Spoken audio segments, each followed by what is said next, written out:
बिस्मिल्लाहिर्रहमानिर्रहीम। नाज़रीन अस्सलाम वालेकुम। नाज़रीन,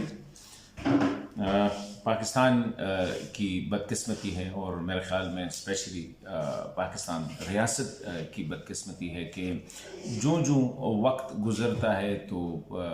रियासत में, रियासती इदारों में, पॉलिटिक्स में और सिविल सोसाइटी में एक मैच्योरिटी जो है या पुख्तगी जो है वो आती है और इसी तरह रियासत आगे बढ़ता है और तरक्की करते करते इकोनॉमिकली, सोशली, पॉलिटिकली जो है वो अपना एक मुकाम हासिल करता है। बदकिस्मती से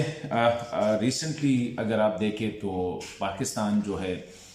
वही 90s की सियासत, बल्कि उससे भी बदतर है, क्योंकि 90s की सियासत में ये था कि एक दूसरे के ख़िलाफ़ जो है वो इस्तेमाल होते थे। सियासी जमातें या सियासी क़यादत जो है वो एक दूसरे के ख़िलाफ़ इल्ज़ामात लगाते। लेकिन अभी जो सियासत इस नहज पे आई है कि अब रियासत और रियासती इदारों को भी नहीं छोड़ा जा रहा है। अभी देखें, गुज़िश्ता रोज़ इस्लामाबाद में एक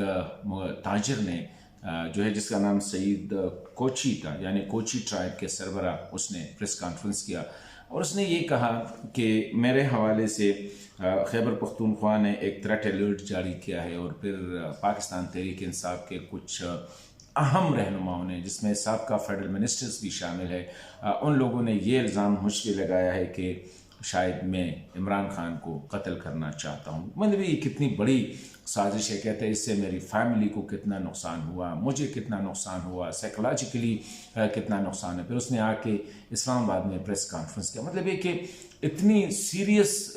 जो चीज़ें हैं या इश्यूज़ है उनको हम इतना लाइट लेते हैं कि पहले से हम कहते हैं कि फलाना मुझे कत्ल कर रहा है। या इसी तरह इमरान खान साहब जो अभी मुसलसल हर रोज़ यही कहते हैं, स्पेशली जब वज़ीराबाद में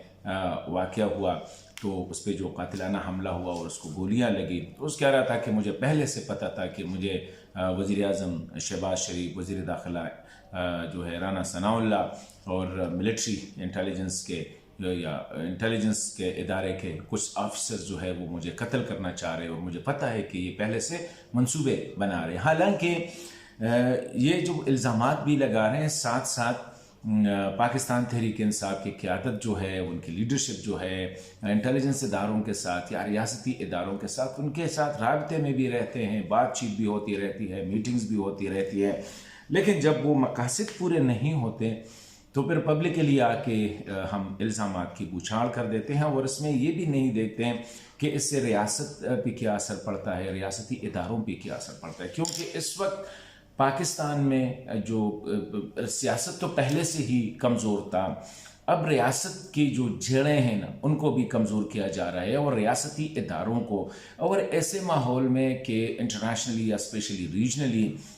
पाकिस्तान की जो मुखालिफ क़ुव्वतें हैं वो जो हाइब्रिड वॉर में इंगेज किया हुआ है। हाइब्रिड वॉर क्या है? रियासत, रियासती इदारों और अवाम के दरमियान जो है एक नफ़रत की फ़िज़ा, एक अदम एतमाद की फ़िज़ा जो है वो कायम करना होता है। अभी खान साहब day in and day out, कभी जिस तरह मैंने कहा कि एक मुकामी ताजर सईद कोची के बारे में कहा गया कि वो मुझे कत्ल कर रहे हैं, अभी वो यही कह रहे हैं कि मुझे जो है रियासती इदारे या वज़ीर आज़म पाकिस्तान, वज़ीर दाखिला मुझे कत्ल करना चाह रहे हैं। और ये सारी चीज़ें रिकॉर्ड पे आती रहती है। तो खुदा न खास्ता ऐसे मौक़ों पे जो मुखालिफ दुश्मन मुल्क होते हैं या दुश्मन मुल्क के जो इदारे होते हैं जिनका काम है पाकिस्तान को कमज़ोर करना, पाकिस्तानी इदारों को कमज़ोर करना, पाकिस्तानी इदारों को बदनाम करना पब्लिक में, तो जब एक मरकज़ी लेवल का एक बड़ा लीडर जो है मुसलसल ये बात करता रहता है कि मुझे कत्ल कर रहे हैं और मुझे जो कत्ल कर रहे हैं मेरे अपने इदारों के लोग कर रहे हैं, मेरे वज़ीर आज़म, मेरे वज़ीर दाखिला जो है कत्ल करने की कोशिश कर रहे हैं, तो ज़ाहिरी बात है इससे एक बयानियाँ भी बनती हैं और उस बयानिए को फिर तक़वियत मिलती है बाहर से और बाहर वाले उस बयानी को मज़ीद जो है मजबूत बनाने की कोशिश करते हैं। तो मैं समझता हूँ कि इस किस्म की सियासत से न हम सियासत की खिदमत कर रहे हैं, न रियासत की कर रहे हैं, न रियासती इदारों की कर रहे हैं, न जमहूरियत, न आइन और न रूल ऑफ लॉ की। मैं समझता हूँ कि हमारी सियासी क़यादत को चाहिए कि कुछ रेड लाइन्स ड्रा करे। ٹھیک ہے گلے بھی ہوں گے شکوے بھی ہوں گے ایک دوسرے سے جو ہے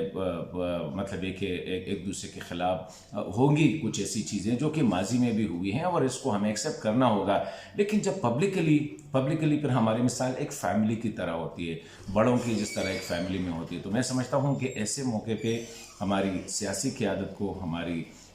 جو اسپیشلی سینٹرل لیڈرشپ ہے, مرکزی قیادت ہے, جن کی فالوئنگ بہت زیادہ ہے, ان کو بہت زیادہ احتیاط کرنا پڑے گا, کیونکہ اس قسم کی چیزوں سے ہم پاکستان میں ریاست کو کمزور کر رہے ہیں, ہم سیاست کو کمزور کر رہے ہیں, ہم جمہوریت کو کمزور کر رہے ہیں, ہم جمہوری اداروں کو کمزور کر رہے ہیں, ہم ریاستی اداروں کو کمزور کر رہے ہیں. اور اس کا فائدہ جو ہے کس کو جا رہا ہے؟ نہ ان لیڈر کو جا رہا ہے, نہ ملک کو جا رہا ہے, نہ ریاست کو جا رہا ہے, نہ سیاست کو, بلکہ ملک دشمن عناصر کے بیانیے کو ہم مضبوط کرنے کی کوشش کر رہے ہیں.